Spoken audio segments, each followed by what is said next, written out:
You and the president have suggested that we'll approach normality toward the end of the year. What does normal mean? Do you think Americans will still be wearing masks, for example, in 2022?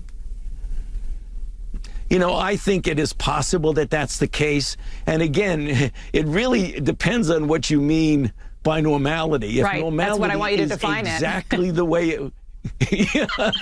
No, Dana, it's important because if normality means exactly the way things were before we had this happen to us, I mean, I can't predict that. I mean, obviously, I think we're going to have a significant degree of normality beyond what the terrible burden that all of us have been through over the last year. That as we get into the fall and the winter, by the end of the year, I agree with the president completely that we will be approaching a degree of normality. It may or may not be precisely the way it was in November of 2019, but it'll be much, much better than what we're doing right now. Why do you think Americans might have to wear masks into 2022?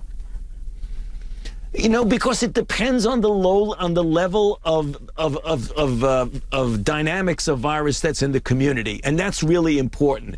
Because that gets back to something, again, that you said. If you see the level coming down really, really very low, I want it to keep going down to a baseline that's so low that there's virtually no threat, or not no, it'll never be zero, but a minimal threat that you will be exposed to someone who is infected. So if you combine getting most of the people in the country vaccinated with getting the level of virus in the community very, very low, then I believe you're going to be able to say, you know, for the most part, we don't necessarily have to wear masks. But if we have a level of virus that is at that level that it was months and months ago, like 20,000 per day is a heck of a lot better than what it's been. But that's still very high level of virus in the community.